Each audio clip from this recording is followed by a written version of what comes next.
Mims Davies, elected as a Conservative MP in 2015. You've had various ministerial posts already in that time. I want to start by talking to you about the night you were spiked. I'm just keen to build a picture. When was it? What sort of venue were you in? Who were you with? Well, I was on an ordinary night out, and I think that's what happens for many people. It's only when they look back and piece things together, they realise something untoward has happened. I've actually had two incidents, but the main one most recently I spoke about, and it was at the end of an interview just like this, because spiking was in the news, and I happened to say something about it. And I'm so pleased I did, because I've had people from up and down the country of all different ages, backgrounds, either it's happened to their children or it's happened to them as a couple, like an economic crime. But for me, I found a black tablet in the bottom of a glass. I'd been standing in a dark part of a bar where there was music. You're sort of talking to somebody, you're holding your drinks on the edges of the chatting. And I happened to go out into the lighter part of the bar and find something in the bottom of my glass. And I just thought, oh, what's that? And threw it away. And it was only afterwards, and I tasted it, I thought, oh, that tastes weird. Changed my glass, and it was about 10 minutes later, something clicked, and I thought, my goodness, what was that? So we tried to find it, and we couldn't. But a few years before, I totally blacked out and had a totally different experience, which I look back now and had to be carried home. And I look back now and realise were two different events. And in fact, talking to one of the reporters who came to discuss it with me, she said, I've had one of those nights. I've never been able to piece it together. And it's almost like when women start to talk about it, you realise what danger you could have been in. And that's what happened to me. And I would urge anybody who's have any kind of experience like this, go to the police. Above all, if you see something in your glass that you're not expecting, do not just chuck it away and think nothing of it, which I did, which meant we couldn't check what it was, etc. But thank you to everyone who's come forward and shared their experience with me. And I was recently, supporting many colleagues from across the House at the debate on this. And I think there's still work to do in this area. So you said twice it happened to you. Yeah. Tell me about the years that it happened. Yeah, one was years ago with my previous partner, and I just something happened, and I found out recently that actually sometimes people do it to distract partners, maybe to steal wallets or take you to the cash point or something like that, or indeed it is women with potentially other motives. But I've got daughters and festivals and events like that. Some kids have been sort of faking up spiking, putting a needle in a nerve, and potentially doing stuff with it. So I know there's been a huge amount of work, and credit to my friend and colleague Rachel McLean, did a huge amount of work with the festival industry on this. How long before you knew something was wrong? Can you remember? The night with the pill, we all sort of looked... Is that the first time? Yeah, but the second.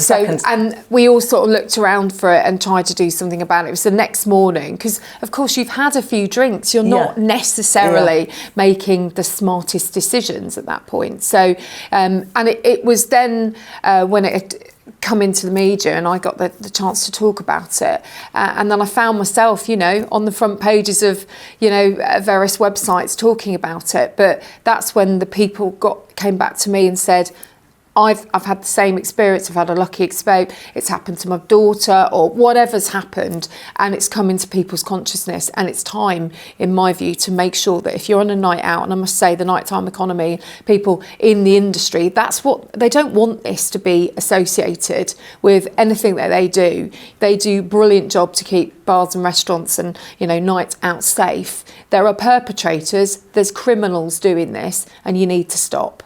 Is the law tough enough? Some of your, I can think of one of your colleagues who had a constituent who was affected by spiking, who says it's going to be a specific criminal offence. I was working on some of that at the Home Office. I know there's still work going on there, and believe me, I'm still feeding very strongly into that. And I know Caroline Oakes and Rachel McLean, myself and Richard Graham and Priti Patel was at that debate as well. It's strong across party that we want something done. I think they are looking at the right way of doing it. There are ways of proceeding, not with a specific offence, but I do think for young people, understanding this has a specific impact and linking that to the offence, I think has real merit. So I'm watching this closely and I'd like to see it progress. Let's just go back to your upbringing, your time before you were elected to Parliament when you were young. I read that your dad ran his own business and was attacked at work, but I couldn't find out what happened. How old were you? You know, typical sort of struggling family, just about getting somewhere. Dad running his own business, and there'd been an incident with a former employee who'd got the ump over something, and there was an altercation. And he was really lucky that he was somebody walked around the corner with first aid skills and saved his life. It was about 6 weeks before he recognised any of us. Very long time to have any kind of it took a while to get back on his feet, and we didn't really, I think we understand a lot more about head injuries than we did certainly back then. And he'd actually had a broken neck as well. They hadn't checked the broken neck, and he looked fine, sort of struggled back to work, wasn't fine, lost the business. It was really difficult, and we ended up, you know, really struggling, losing our house, being on benefits, and, you know, going back to square one. But as a family, you know, out of the darkness comes the time you need. You know, my mum was, you know, found it really difficult. And quite often the one that does the caring, who's there all the time, then starts to flag. So I'm a big advocate for the work that carers do, paid and unpaid, and making sure that people understand, particularly if something happens to them, that the state is there, that you can get support. There's amazing charities. And actually out of that real adversity, I got the opportunity, and my family made sure I got to university and I progressed, and I wouldn't have been so lucky without that focus from my family. So I feel very, very lucky, and they still can't quite believe that I'm doing what I'm doing, nor can I actually. You said that the family, you lost your house. Yeah, we did. When you were around 11 or 12? Yeah, so it was all around the early 90s and the crash, and then Dad was trying to salvage the business, but obviously what not was the well. Business? It was he did road repairs and things like that. So there was a lot of tarmac in our house. Whenever you got in the bath, there was always grit in the bottom of the bath. But I mean, he worked really hard. He was, you know, somebody who was, you know, trying to do his best. My mum worked with disabled adults as well, and so she was a very, very caring person, but it, you know, just blew us apart. It was really difficult. And, you know, I'm sad not to see me progress, but they saw me as a local councillor, and I'm very proud of the support that they've given me.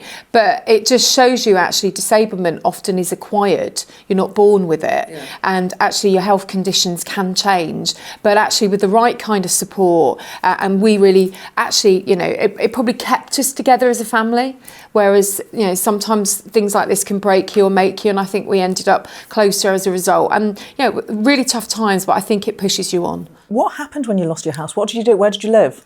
Ended up living in my grandma's place and staying with friends because I was trying to get through college. Then we had a caravan, and it was all it was not great. But I managed to get to Swansea University, get into Wales, which has shaped my life so much. I've got amazing friends and family there. Spent more or less 10 years, started my career in media there, and did politics and international relations, and that has helped me, I think, with what we do. You'll know it, as a former MP, your constituency surgeries.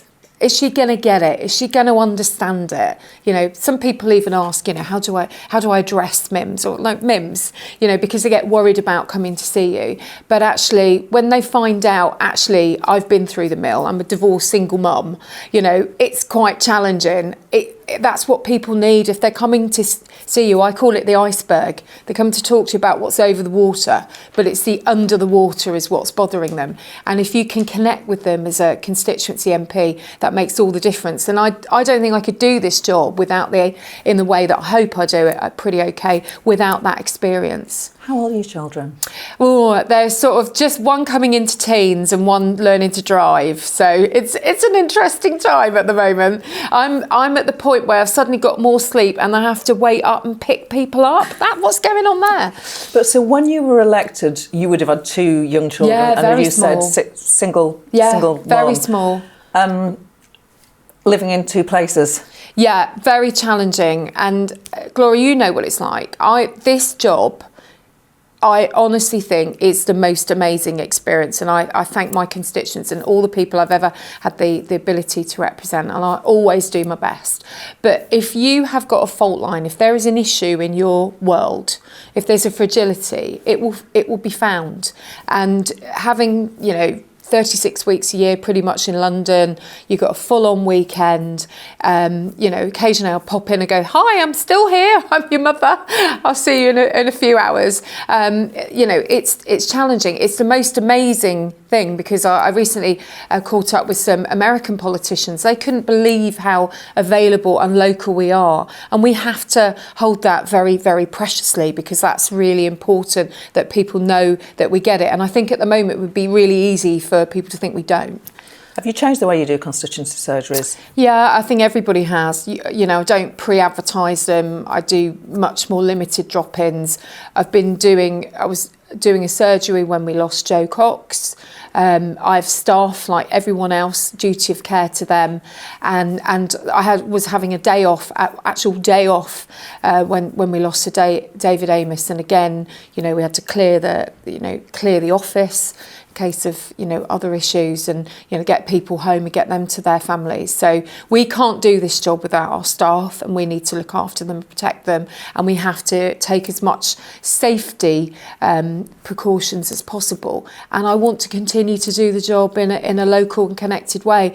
That's why we're here. Final question. You are a minister in the Department for Work and Pensions. Do you ever cringe when some of your colleagues, a minority, say people wouldn't have to use food banks if they knew how to budget? Department of Work and Pensions, the Department of Wonderful People, as Therese called them, most amazing people, brilliant job centres up and down the land, helping people in any circumstance. And I think I've just described to you times where, you need to turn for help. And it's really important those independent charities are there, because quite often people don't want to go to government, they don't want to get judged. But it's really important that there is a place to go. There's a benefits calculator, there's a cost of living support, and it's really important that you can go to those support networks and get further advice as well. Quite often something is sent you into that scenario. So for me, it's about making sure that those people aren't being sustained by that, and that we're getting to the nub, the iceberg I talked to you, what's under the water, what's causing this issue, and making sure that we're helping people. And that's why I'm really proud of the agenda we do have at DWP, which is about progressing, helping people, skilling them up, doing loads of work around women and female employment, and those people that seem to be what I call the stuck cohorts, the people that seem to have it hardest. So I think it's really easy to be incendiary in this area. I don't think people tend to want to be. I think they're trying to point out, actually there's other ways of doing it. But in reality, for me, the way that we, all rub along better together is trying to understand that at different times you all need different help. Been an absolute pleasure. I reckon you're a minister from Planet Normal. Oh, thank you. I'm staying there, Gloria. Thank you for having me. Thank you.